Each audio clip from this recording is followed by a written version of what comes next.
آج اعتکاف کے حوالے سے میں نے آپ کو شروع میں بتایا تھا کہ ہم گفتگو کرنے والے ہیں.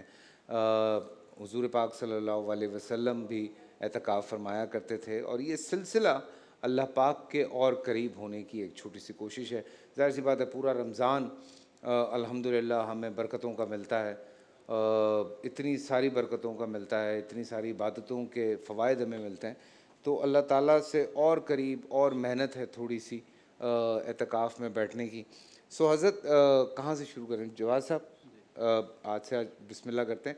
اعتکاف کے حوالے سے اگر بات کرتے ہیں تو کتنے دن، کیونکہ نارملی لوگ جو ہے وہ 20 روزے کی افطار کے بعد یا 19ویں روزے کی افطار کے بعد چلے جاتے ہیں مساجد میں، اعتکاف میں بیٹھ جاتے ہیں. سو کتنے دن کے لیے بیٹھ سکتے ہیں؟ 10 دن ہی ہیں یا کم بھی ہو سکتے ہیں؟ بسم اللہ الرحمن الرحیم. اعتکاف میں کم سے کم جو مدت ہے وہ 3 دن ہے. اچھا. جی ہاں 3 دن، اور زیادہ سے زیادہ جتنے آپ کو توفیق ملے اتنے حساب سے آپ بیٹھ سکتے ہیں. اور اعتکاف کے لیے سب سے افضل ترین جو وقت ہے وہ رمضان المبارک کا ہے، اور رمضان المبارک میں بھی آخری جو عشرہ ہے، جو لوگ 10 دن مثلا اعتکاف میں اگر بیٹھنا چاہتے ہیں تو وہ رمضان المبارک کے آخری 10 دن جو ہے اعتکاف میں بیٹھیں. اس لیے کہ رسول اکرم صلی اللہ علیہ وآلہ وسلم کی یہ سنت تھی. آپ رمضان المبارک میں ہر سال، جتنے سال بھی آپ مدینہ منورہ جب ہجرت فرمائے نا، تو اس کے بعد ہر سال آپ رمضان المبارک کے آخری مہینے میں، آخری عشرے میں اعتکاف میں مسجد نبوی کے اندر آپ تشریف فرما ہوتے تھے. بعض روایات کے اندر ہمیں یہ ملتا ہے کہ ہجرت کے دوسرے سال چونکہ جنگ بدر کی خاطر آپ نکلے ہوئے تھے، ظاہر ہے تو غزوہ بدر میں مصروفیات کی وجہ سے اعتکاف میں آپ نہیں بیٹھ سکے، تو اگلے سال آپ نے اس کی قضا بجا لائی. اگلے سال پچھلے رمضان کے جو 10 دن کے اعتکاف کی جو مدت نہیں ملی تھی، تو اگلے سال آپ نے اس کو پورا کیا.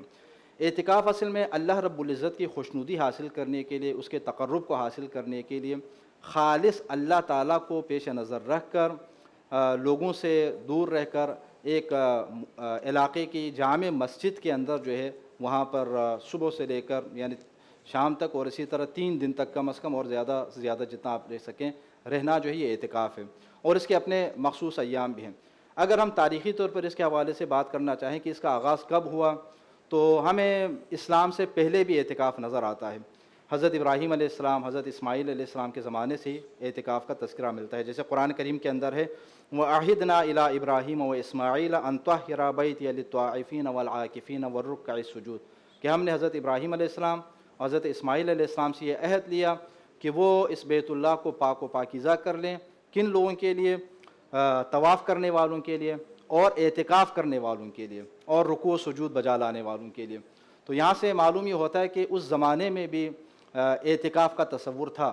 لوگ جہاں مسجد الحرام میں خانہ کعبہ کا طواف کرنے آتے تھے، تو وہاں پر بعض لوگ ایسے تھے کہ جن کو یہ توفیق ملتی تھی کہ وہ اس اللہ رب العزت کے گھر میں بیٹھ کر طواف کریں. تو اعتکاف وہ عمل ہے کہ جس کے ذریعے انسان اللہ رب العزت کا تقرب حاصل کر سکتا ہے، یعنی اپنی مقصد خلقت کے قریب ہو سکتا ہے. اللہ تعالیٰ نے ہمیں خلق اسی لیے فرمایا ہے تاکہ ہم اس کا تقرب حاصل کر لیں اور اس کی قربت حاصل کریں. جتنا انسان اللہ رب العزت کا تقرب حاصل کرے گا، اتنا انسان کا اپنا مقام اور مرتبہ بلند ہوتا چلا جائے گا. میرا حضرت اس پہ ایک چھوٹا سا سوال یہ ہے کہ یہ سنت ہے، فرائض میں شامل ہوتا ہے یا نفلی عبادت میں؟ کہ مطلب اگر کوئی نہیں کر پا رہا تو یہ فرض نہیں ہے، یہ فرض نہیں، یہ سنت ہے.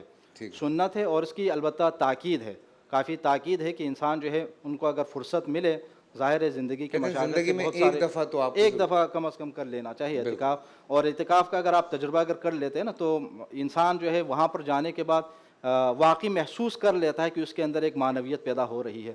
کیونکہ ظاہر ہے دن رات آپ اللہ رب العزت کی مسجد کے اندر بیٹھے ہیں اور اللہ تعالیٰ کے ساتھ راز و نیاز کر رہے ہیں، اپنے بیوی بچوں سے آپ دور ہیں، اور مکمل طور پر ایک الہی منظر وہاں پر ہوتا ہے جس کی وجہ سے انسان کی معنویت میں اضافہ ہوتا ہے. تو کم از کم زندگی میں ایک بار تو کر لے انسان. سو یہ اس پہ ہمارے تمام مسالک جو ہیں وہ اگری کرتے ہیں.